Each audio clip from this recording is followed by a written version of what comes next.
langside, det må man godt nok sige. Det er de 3 førende biler, Jesper. Jesper også helt på tværs. Kasper når fint inden arm derovre. Det tvivlser, når vi så også har tænkt sig i den væk.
Chancen for det var kønt, det vil jeg ikke lige, hvad jeg skal sige til.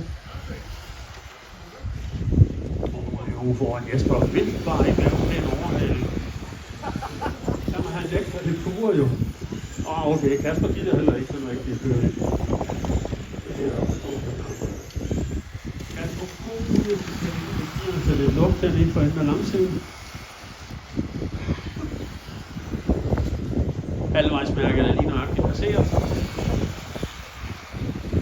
Og Tobias samtidig.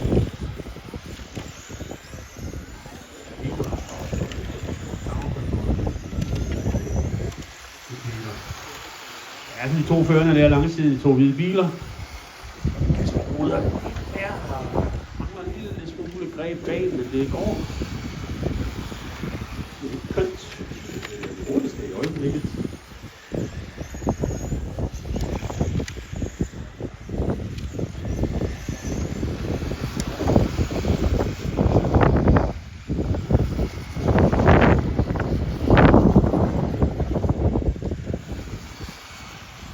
Minutter 15 tilbage. Så får gjort det hul lige til tredje plads. Nikolaj.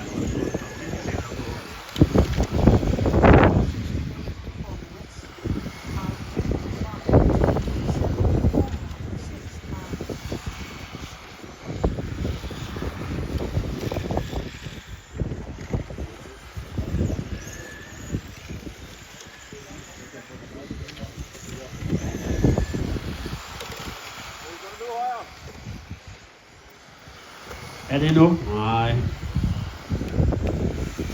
Jeg er tæt på det. Han var, Kasper, der skal også lige. Man kan ikke bare spærre ved at lukke en dør, der ikke er.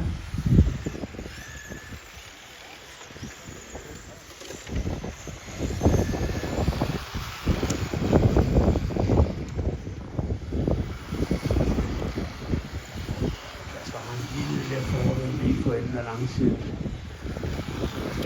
Og det igen op til chikanerne. Ej, lad nu være, men det er ikke ude. Det skal vel bare ikke over heller. Kasper, eller ikke Kasper, Tobias er kommet op til skøjleren på Jens Otto. Nå. Jeg tror ikke, hvad der skete af.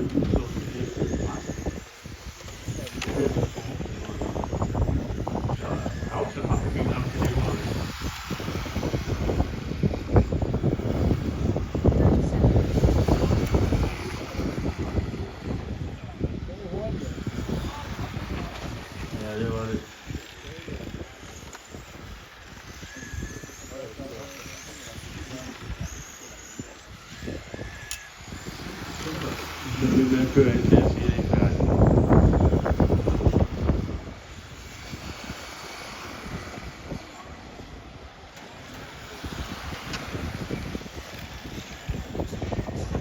Kæft, Tobias spræller fuldstændig ude i fremtiden.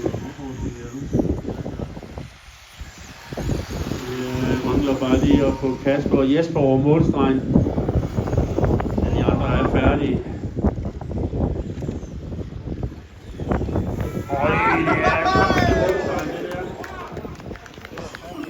Rigtig flot kørt. Det er Kasper, der tager den foran Jesper, Jens Otto, Claus, Tobias, Peter og Nikolaj.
Kasper prøver ind om på Jesper. Det er et godt trick. Han har jo set, hvordan man ikke kan gøre en 6 minutter i forhold.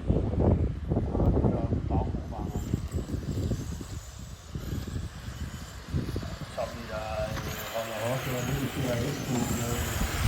Jeg tænker sig, at vi fortsætter til det godt. Han har fat i det.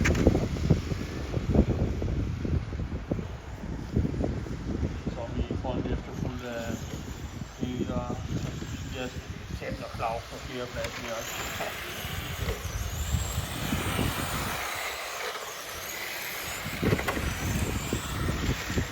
Hvor langt ser det over, de kommer?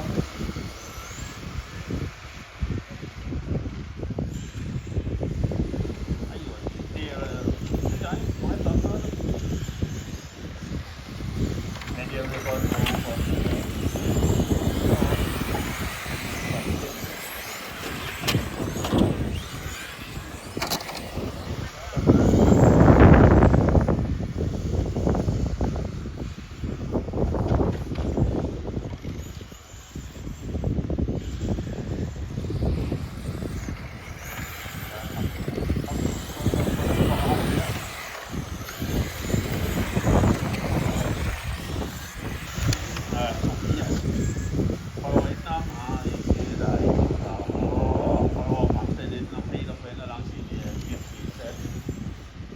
Nej, ja, så er det fint.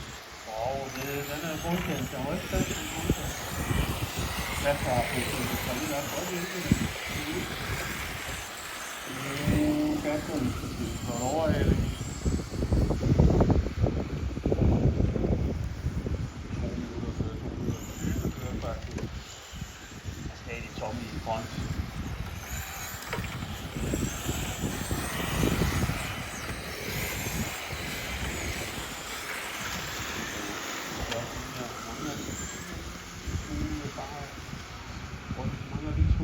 Svinger over mod de andre der. Tobias prøver indenom Tommy på ældre langsiden op igennem chikanerne. Og lykkedes ham at komme ud på skråt langsiden.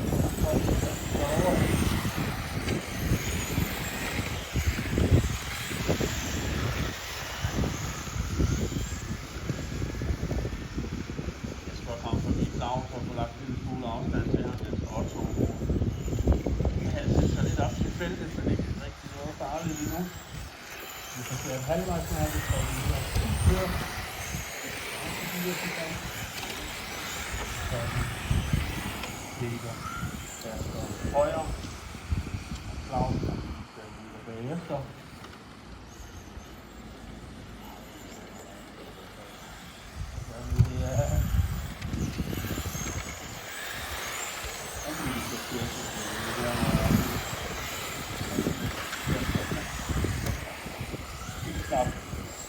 Han var på fælden. Det var 8 eller 10, tror jeg, der var der nogle fast på.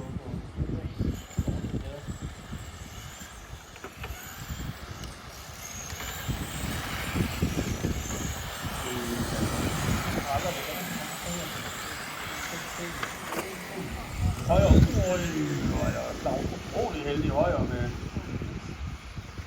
masse spræller og mine akser her. Claus købe med musikanen efter lang tid.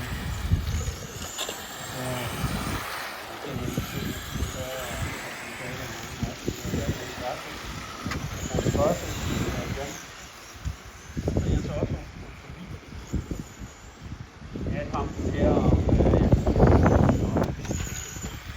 i to.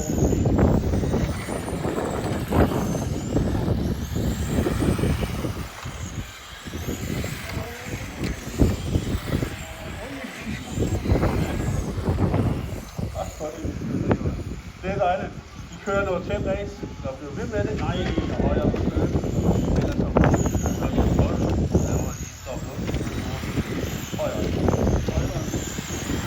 Ja, der er kører. Vigtigt er det.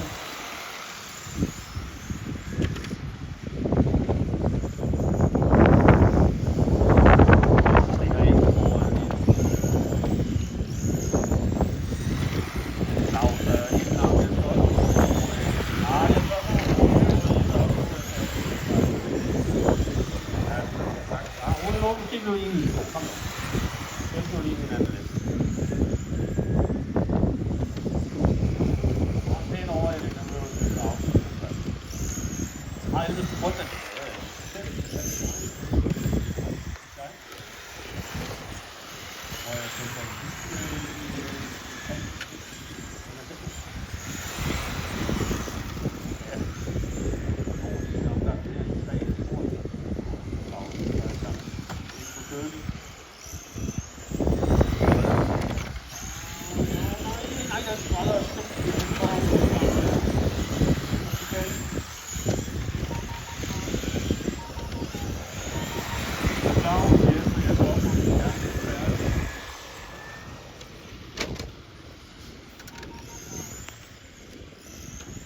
Tobias er Peter, så kan alle være.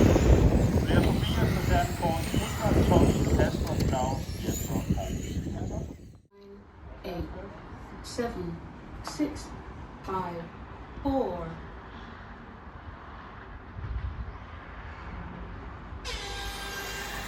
Yes, og stadig vi er. Ja, Kristoffer foran Jesper, og så er Claus og Ludvig med Peter, ikke? Kunne nå at stille op.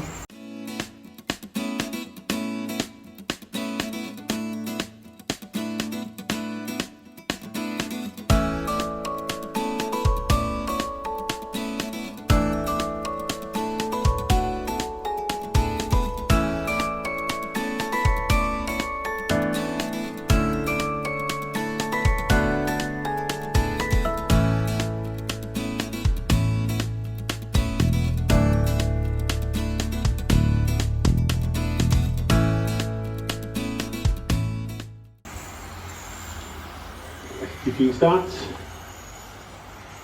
Og det er reverse grid. Det er jo Kristoffer, der vandt B-finalen, starter så den med Ida og Nej, nu hopper på køben, og Jesper indenom. Det er der ikke plads til. Så det er Claus, der lige satser på, at han kan komme til at gøre det samme. Der skal lave nogle pæne overhældinger. Eller Tommy og Kasper også lige på kampen på 4. pladsen.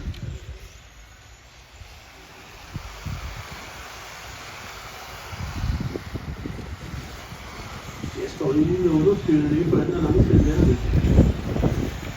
Så bliver det her jo også af banen rundt. På køres med Claus Fraller lidt. Det bliver lidt luft. Tommy med en ordentlig bue her, ellers kommer forbi Kasper. 1 minut kørt, så kører Jesper af.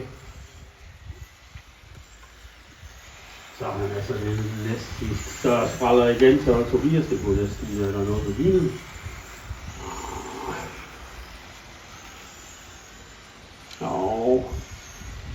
Det ser ikke rigtigt ud i hvert fald.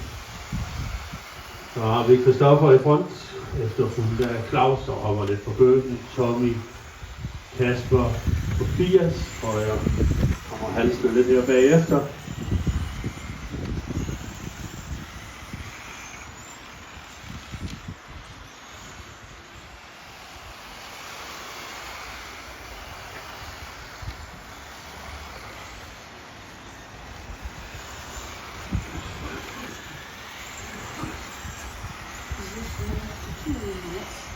Christoffer han holder den så godt ind til købsen, så Claus han skal virkelig, den går indenom ud på stejlgården, det kan ikke gøres mere. Det er et af de absolut bedste steder over i de biler her. Jeg har set, at Claus holde den lidt, det kan han holder den godt igennem chikanen efter lang tid. Så Christoffer på køben, det gør så Tommy kommer helt op, og Claus over det op. Jeg har set mange overhældinger på vej ud i stejlgården her. Ja, rigtig godt. Det er Tommy med god fartoverskud her også. Christoffer rigtig flot kørt af Christoffer, hvor lige nok det gik det plads, der skal til, så der ikke sker et uheld.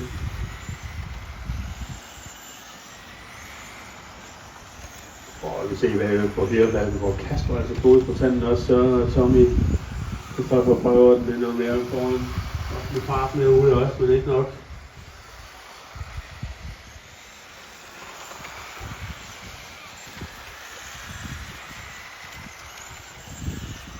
Christoffer lidt ind over købsen. God fart med. Kan også se den der langsiden der, der er ikke nok til, at de kommer ikke til den langsiden. Christoffer nå ved at gennem chikanen, får den ramt bedre. Og helt op bag Christoffer. Christoffer er helt op bag Tommy igen. Tommy. Ja. Og vi har spærret lige, det kan Christoffer ikke kan få sprænge den igennem. Det er et godt selskab går siden, vi har allerede kørt 3.45. Så hopper lidt hen over købsen her, det er Tobias, det gengæld også komme lidt op til Kasper. Det ikke helt kan følge med ude på de to forreste. Den her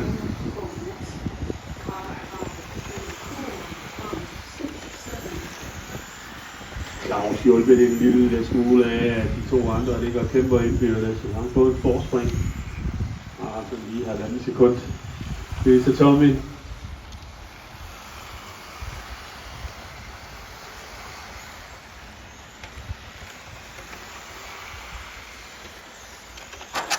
Og laver Tommy en spræller hen over køben. Christoffer ret usikkert inden ham. Kasper er blevet optimistisk, fik hugget på køben, men der er ikke mere asfalt.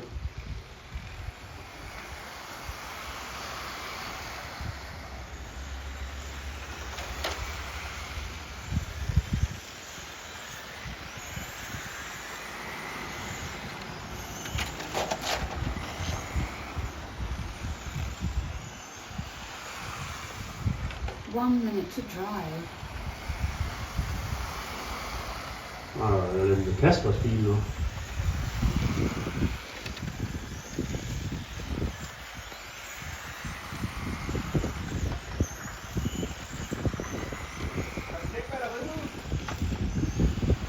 Vi vil hurtigt kigge på batteriet, Jacob, og ellers så er vi ved at 30 sekunder tilbage. Claus skal stoppe på Tobias. Tobias og Tommy for den sags skyld, det er de to røde biler på vej ud stejlkoden nu, og jagter den hvide bil.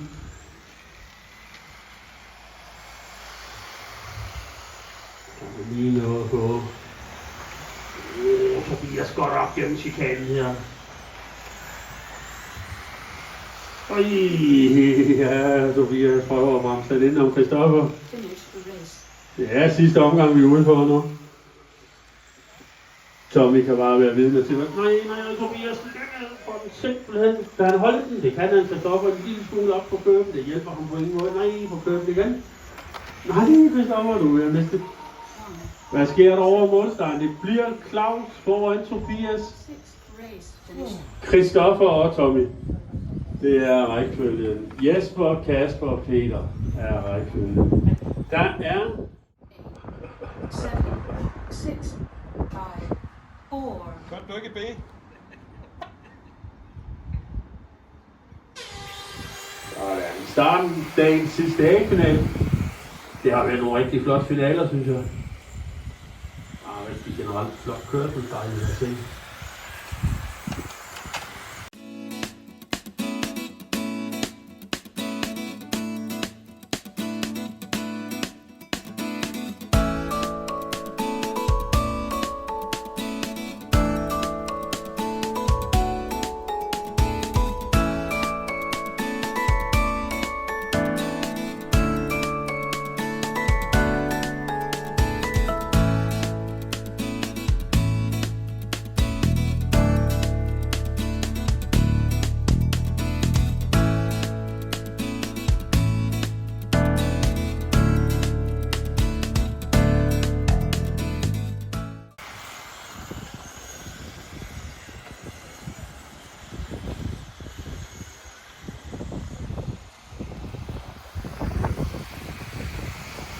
Jeg slår med et angreb på Kasper.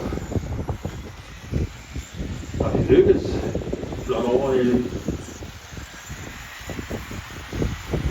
Altså ude foran er Nikolaj, han siger bare, der tager jeg gutter.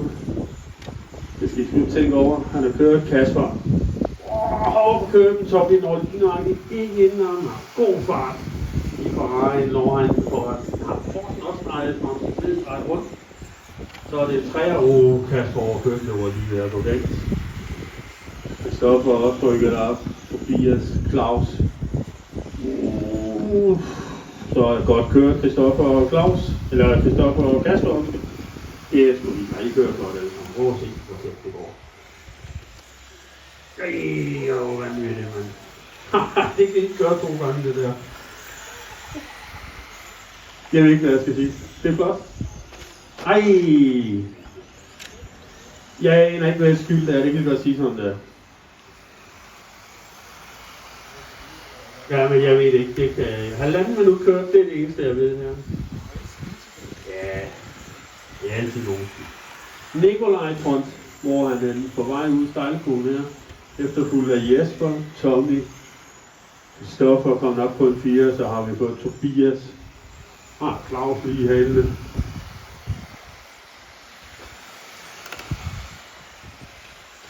Kasper er den store taber lige før. Det er på en 7. plads. 7, 5, 4, 3, 2, 1, 6.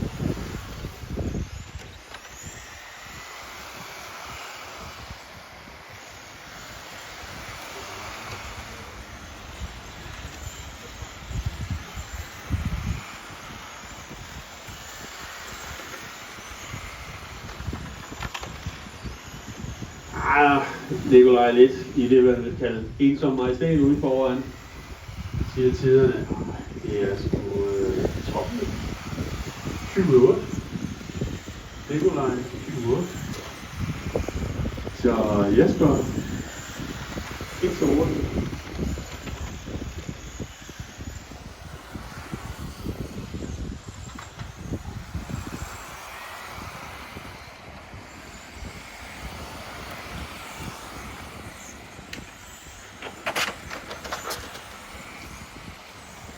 Christoffer med en spræller.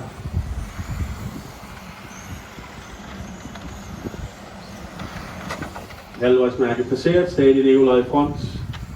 Jesper på en anden plads, lige med Porsche, med Ferrari 360'eren fra Tommy lige i nakken, i skylden. Og så fulgte Tobias, Claus, Christoffer. Kasper kommer efter for spræller lidt bag efter feltet. 2,5 minutter igen.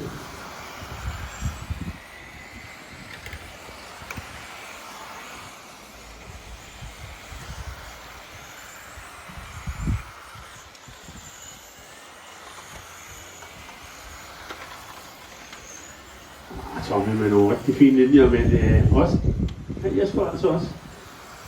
En lille hop på køben gør bare, men lige mangler den meter, der skal til. Angrebet skal indledes.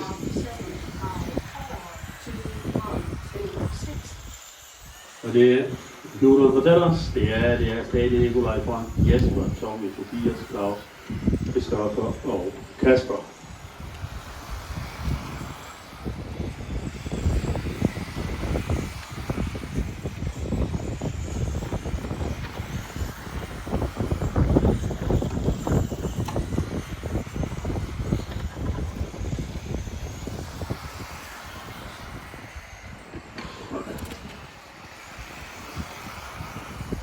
Tak for det, Kasper.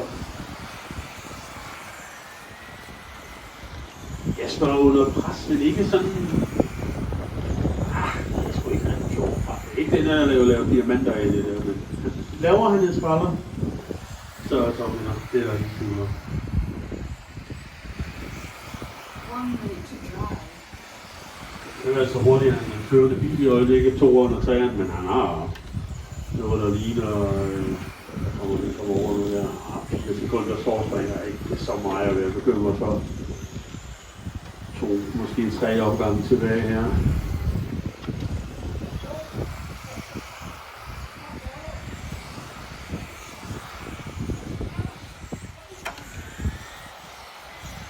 Så vi falder lidt af på den, kan vi godt fornemme noget. Han står og går lidt sukker på den heroppe.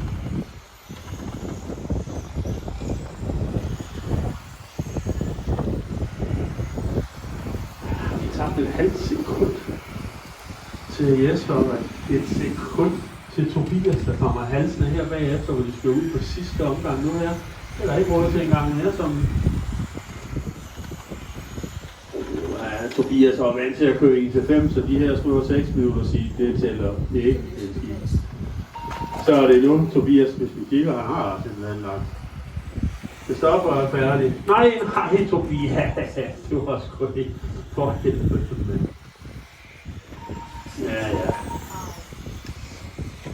Det bliver Nikolaj, der tager den foran Jesper, Claus, Tommy, Tobias, Christoffer og Kasper.